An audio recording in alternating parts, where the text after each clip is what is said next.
मालिक को प्रणाम। सभी अभ्यासी भाई बहनों को नमस्कार। आज का चैप्टर है गुरु की भूमिका, भाग 3। हमें क्या करना चाहिए? दिल में सच्ची तड़प के साथ सीधे ईश्वर से हमें प्रार्थना करनी चाहिए कि वे हमारे लिए एक काबिल गुरु भेज दें। हमारे तैयार होने पर गुरु खुद आकर हमारे दरवाजे पर दस्तक देने लगेगा। हमने तुम्हें बताया है कि हमें किस तरह मालिक मिले थे। ये सब उनकी कृपा है। इसलिए हम कहते हैं कि तलाश एक प्रार्थना के रूप में होनी चाहिए, एक आंतरिक तलाश, और तब हमें कामयाबी अवश्य मिलेगी। आध्यात्मिक जीवन का अनुसरण करने के लिए जो किसी मार्गदर्शक की तलाश करना चाहते हैं, उनके लिए ये सलाह काफ़ी कारगर सिद्ध हो सकती है। हमारे एक पश्चाताप अभ्यासी ने प्रार्थना भरी ऐसी आंतरिक खोज के प्रभाव को सही बतलाया है। वह अभ्यासी कई वर्षों से आध्यात्मिक विकास के लिए तड़प रहा था, परंतु उसे कोई रास्ता दिखाने वाला नहीं मिल रहा था। इससे वह बहुत निराश और हतोत्साह हो उठा। फिर भी हृदय में दिव्य ज्योति प्रज्वलित बनी रही। उसने दृढ़ निश्चय किया कि वह हर रोज़ नियमित रूप से 1 वर्ष तक सद्गुरु के लिए प्रार्थना किया करेगा।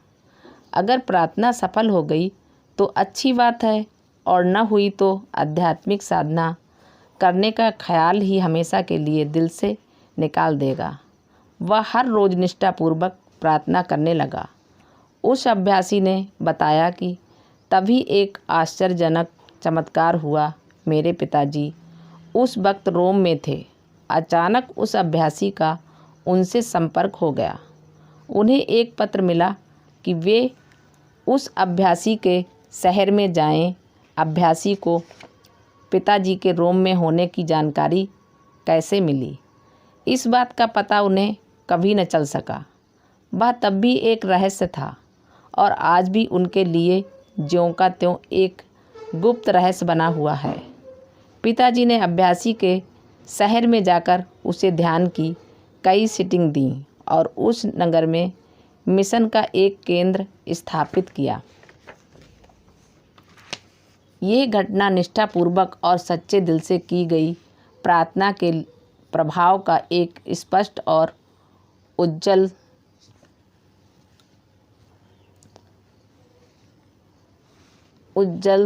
उदाहरण है। आखिरकार प्रार्थना गुरु को शिष्य के द्वार पर खींच लाई।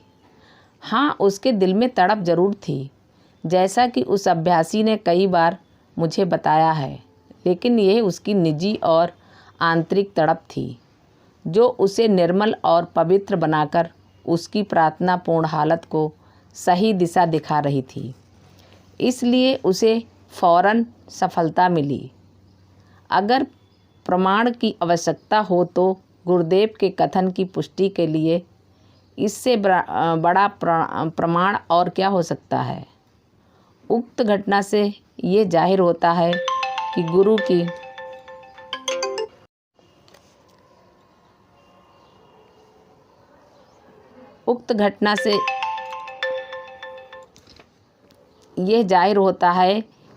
की एक भूमिका यह भी है कि वह श्रद्धापूर्ण हृदय की पुकार सुने और उसका जवाब दे। परंतु गंभीरता से इस विषय पर गौर करने पर यह भी एक विवेकहीन दृष्टिकोण सिद्ध होता है। जैसा गुरुदेव बताते हैं, दरअसल होता ये है कि सद्गुरु अपने सतत आध्यात्मिक कार्य के द्वारा एक वातावरण तैयार करता है। आध्यात्मिक की चाह रखने वाले उनकी तरफ आकर्षित हो जाते हैं, और इस तरह एक सीधा आत्मिक संपर्क स्थापित हो जाता है। बल्कि ये कहना ज़्यादा सही होगा कि जो जिज्ञासु आध्यात्मिकता की राह पर चलने के लिए तैयार होते हैं, वे दिल से गुरु को अपने पास आने के लिए आमंत्रित करते हैं और भक्ति भाव से अपने घर में बैठकर इंतज़ार करते रहते हैं। यही सबसे सीधा और अच्छा रास्ता है, क्योंकि अगर अभ्यासी गुरु को ढूंढने निकले तो उसे पता तक नहीं होता कि उसे ढूंढा कहाँ जाए। एक पुरानी कहावत है, इंतज़ार का फल मीठा होता है। इंसान के जीवन में गुरु के आगमन के विषय में ये कहावत पूरी तरह चरितार्थ होती है। गुरु की तरफ से मानो आध्यात्मिक टोह लेने वाले लगे रहते हैं और जैसे ही उन्हें श्रद्धापूर्ण और आध्यात्मिकता की चाह रखने वालों का पता चलता है, सद्गुरु तक खबर पहुंच जाती है और वे प्राणाहुति प्रवाहित करके अभ्यासी की तैयारी शुरू कर देते हैं।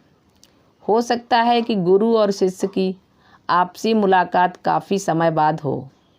जहाँ तक अभ्यासी की तैयारी का सवाल है, इस प्रकार के व्यक्तिगत संबंध स्थापित होने के समय का विशेष महत्व नहीं होता।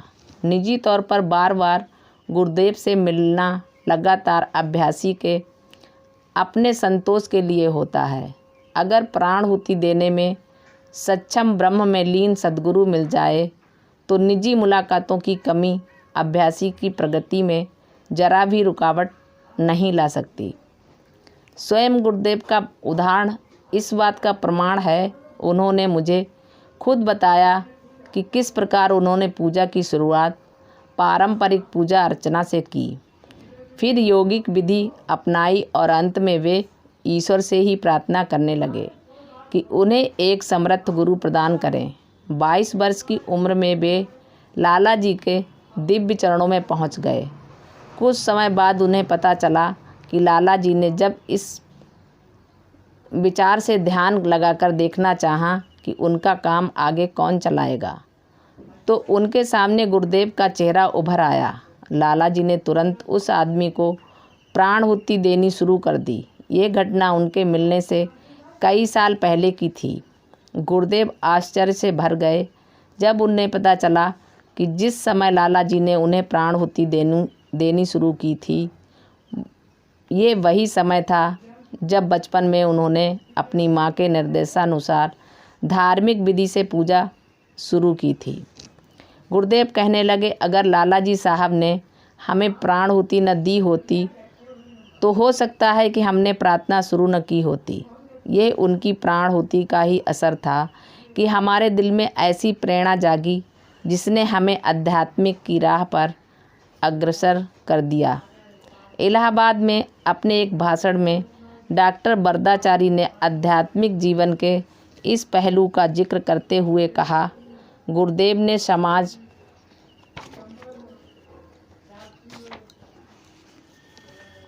के हर वर्ग के लोगों को अपने काम के लिए चुना है। हालांकि हमें लगता है कि हम खुद इसमें आए हैं, परंतु मैं जानबूझकर यह कह रहा हूँ कि वे चुनते हैं। जब हम उनके संपर्क स्थापित करते हैं तब प्रारंभिक सफाई के बाद हमारा सीधा संबंध ईश्वर से स्थापित हो जाता है।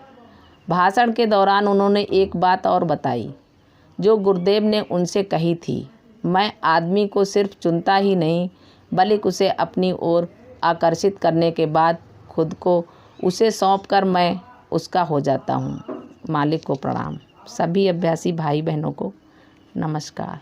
धन्यवाद।